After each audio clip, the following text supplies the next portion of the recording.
नमस्कार दोस्तों। आज मैं आपको एक 37 ईयर ओल्ड पेशेंट से मिलाऊंगा जिनको इरेक्शन की प्रॉब्लम थी और इन्होंने टेक्ट्रा इम्प्लांट एक महीने पहले कराया है।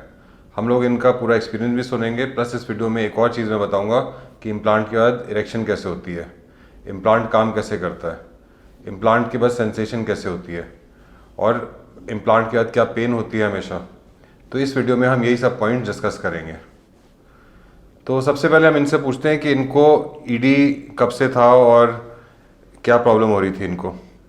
सर मेरे को एडी पिछले 8-10 साल से एडी की प्रॉब्लम थी। 9-10 साल से मैंने काफ़ी मेडिसिन ट्राई तो करी थी। कोई बोलता था आयुर्वेदिक मेडिसिन ले लो, एलोपैथी ले लो, जहाँ जहाँ मेरे को जो जो लगा तो मैंने वो सारी मेडिसिन ट्राई करी। मेडिसिन का थोड़ा बहुत इफेक्ट होता था, ना के बराबर सा, ज़्यादा इफेक्ट नहीं था। जब तक खाते रहो तब तक 20-25% लगता था, इससे ज़्यादा तो तब भी नहीं लगता था। मैं बोलूँ कि वो मेडिसिन खाने से 80-90% भी काम होता था, 100% तो होता ही नहीं था।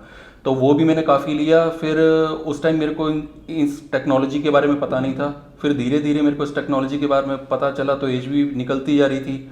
मैरिज भी अब मेरे को करनी है, एज भी मेरी निकलती जा रही है, तो मैंने सोचा ये मेरे को करवाना ही है। फिर मैं इंटरनेट पे देख के, यूट्यूब पे इधर देख के, फिर आपका वो रेफरेंस मिला यूट्यूब पे, मैंने काफ़ी वीडियोस देखे, फिर उसके बाद मैं आपके पास आया टेट्रा इम्प्लांट करवाने के लिए सर। तो आपको जो इरेक्शन की प्रॉब्लम थी क्या हो रहा था? आपका इरेक्शन मेंटेन नहीं हो रहा था कि हार्डनेस ही नहीं आ रही थी, क्या हो रहा था आपको?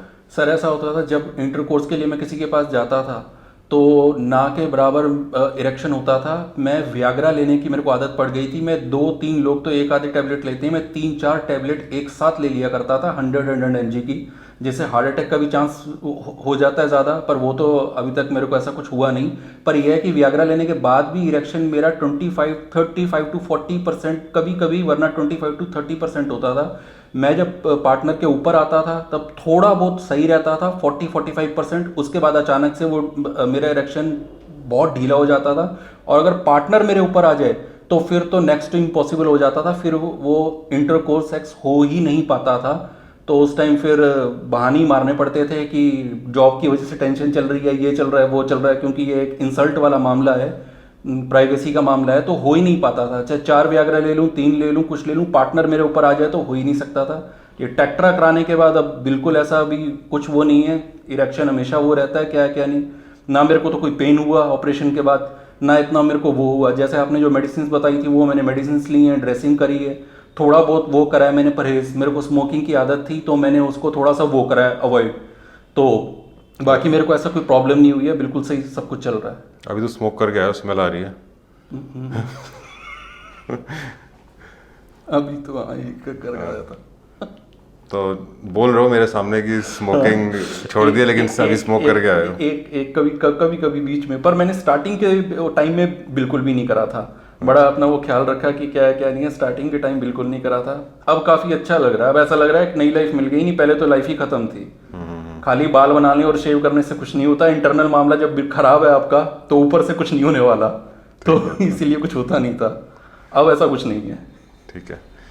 तो देखो, ये मेरे को झूठ बोल रहे हैं मेरे सामने ही कि मैं स्मोकिंग नहीं कर रहा, स्मेल आ रही है इनके मुंह से। सॉरी, कभी कभी बीच में हो जाता है एक आधा।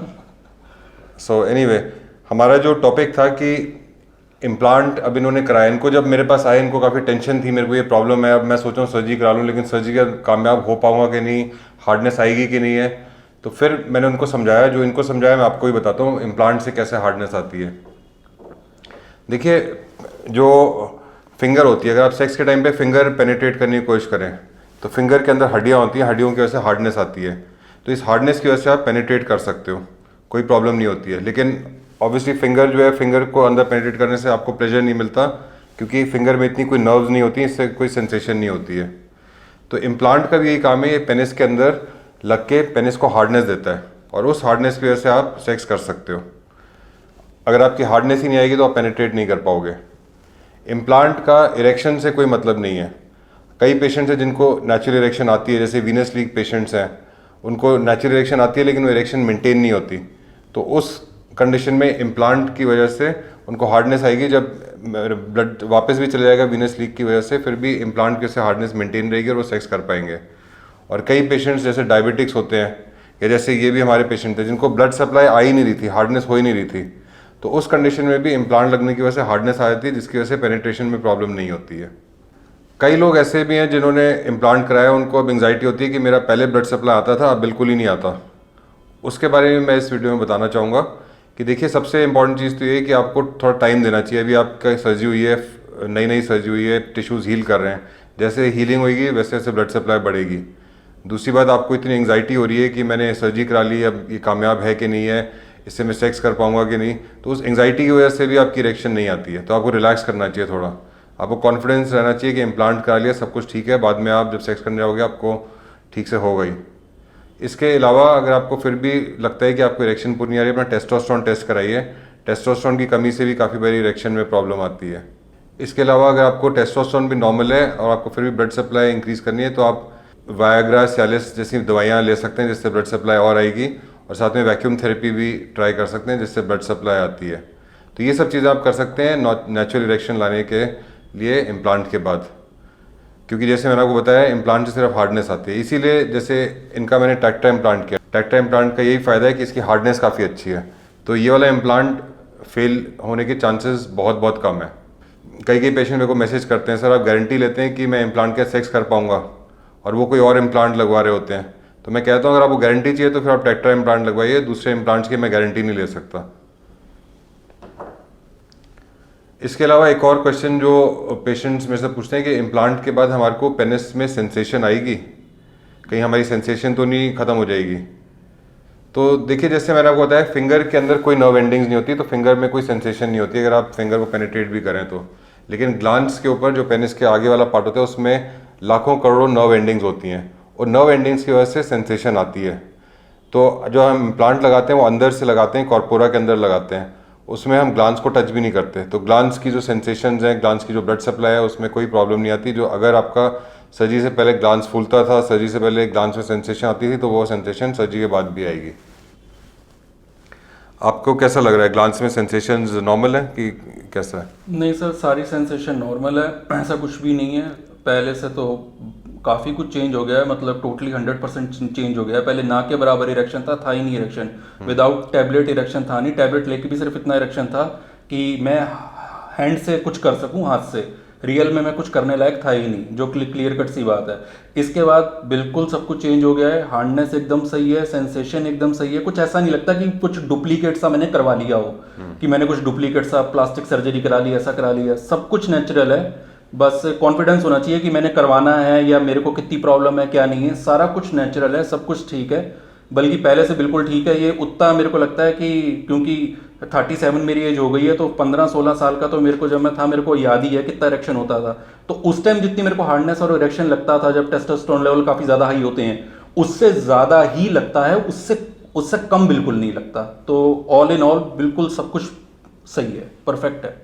इसके अलावा एक और क्वेश्चन जो मेरे से पेशेंट्स पूछते हैं कि इम्प्लांट का पेन तो नहीं होगा। तो एक तो चीज़ होती है कि अगर आपकी सर्जरी ठीक नहीं हुई है, कोई प्रॉब्लम हो रही है इम्प्लांट में, तब पेन होता है। इसके अलावा उनका जो दूसरा क्वेश्चन ये होता है कि इम्प्लांट का तो हमेशा इरेक्शन रहेगी, तो फिर उसकी वजह से कोई डिस्कम्फर्ट तो नहीं होगा। तो मैं सब पेशेंट्स को यही बताता हूँ कि इम्प्लांट के बाद इरेक्शन नहीं रहती, हार्डनेस रहती है। इरेक्शन का मतलब होता है ब्लड सप्लाई आना, पेनिस फूलना, ग्लांस फूलना। तो अगर पूरे टाइम आपका पेनिस हार्ड रहे, जैसे प्रायपिज्म में होता है, तब तो डिस्कम्फर्ट होगा ही।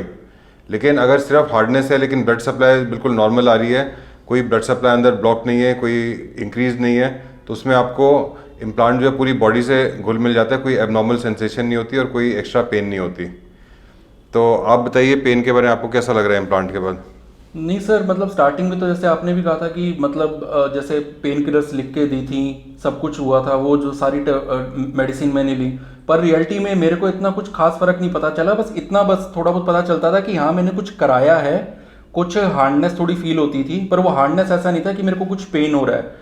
और वो मेडिसिन में टाइम पर लेता गया, सब कुछ होता चला गया। अब मेरे को 1 महीना होने वाला है, टोटल सारी मेडिसिन मैंने ले ली हैं, सब कुछ हो गया। तो मेरे को कभी इतना कुछ स्पेशल कुछ ऐसा लगा नहीं कि मतलब कुछ है। बस इतना था कि जो स्टिचेस वगैरह लगे हुए हैं उनका सोचता था कि वो मतलब अपने आप डिजोल्व हो जाएंगे या आपके पास आके करवाने हैं, क्यों उस टाइम, बस उस टाइम ये चीज़ मेरे को थोड़ा ध्यान में नहीं थी। बाकी ऐसे कुछ स्पेशली मैं बोलूँ कि मेरे को कोई पेन था या ऐसा वैसा मेरे को कभी महसूस नहीं हुआ। पेन किलर लेता गया, ड्रेसिंग रखता गया, बस कभी कभी बस थोड़ा ये फील होता है कि हाँ हमने करवा रखा है, हार्डनेस फील होती है, पर वो मेरे लिए तो अच्छी बात है। 24 घंटे फील होती रहे तो भी बहुत अच्छी बात है और होनी भी चाहिए, इसीलिए ऑपरेशन करवाया था।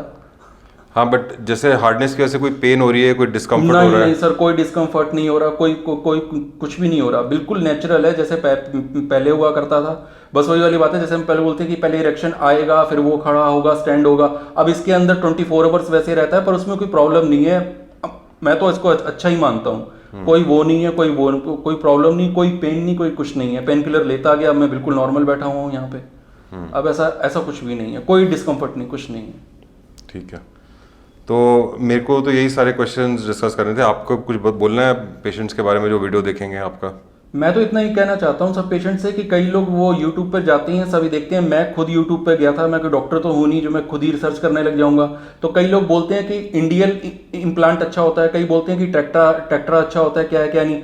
पर मैंने जितनी भी रिसर्च करी है, मैं खुद स्टाफ नर्स हूँ प्राइवेट हॉस्पिटल के अंदर, डॉक्टर तो नहीं हूँ, पर जितना भी मैंने रिसर्च करा है, जितना भी देखा है, टेक्ट्रा सबसे बेस्ट है, क्योंकि इसकी हार्डनेस बहुत बहुत अच्छी रहती है, ज़बरदस्त। इंडियन वगैरह में मैं कई लोगों से सुना है कि जब पार्टनर हमारे ऊपर आता है, तो वो अगर हम थोड़ा सा हार्ड सेक्स करें या थोड़ा वाइल्ड सेक्स करें, तो वो थोड़ा सा ढीला पड़ जाता है। अब अगर इतने पैसे लगा दिए, कुछ भी है 50-60 हज़ार बचाने के चक्कर में, जहां तक जो मेरा मानना है, उसको बचाने के चक्कर में अगर इंडियन करा लिया और बाद में हम ढंग से कर ही ना पाए, फिर 2 साल बाद हम चेंज करा रहे हैं, फिर डबल डबल पैसे लग रहे हैं, उससे अच्छा तो टेक्ट्रा वन एंड फाइनल सॉल्यूशन है। इससे बेहतर कुछ नहीं है। आप जैसा मर्जी सेक्स कर लो, जितनी मर्जी पावर से कर लो, वो पावर आपकी कभी खत्म ही नहीं होगी। तो टेक्ट्रा इज बेस्ट। तो थैंक यू, आपने काफ़ी अच्छा बताया। तो फ्रेंड्स, अगर आप इस पेशेंट का 1 महीने बाद का लाइव वीडियो देखना चाहते हैं तो आप इस लिंक पे क्लिक करिए। अगर आप भी सोच रहे हैं कि आपको पेनाइल इम्प्लांट कराना है और आप मेरे को कॉन्टैक्ट करना चाहते हैं तो आप मेरे को ईमेल कर सकते हैं या व्हाट्सएप कर सकते हैं। मेरा ईमेल एड्रेस और व्हाट्सएप नंबर नीचे डिस्क्रिप्शन में दिया हुआ है। Thank you.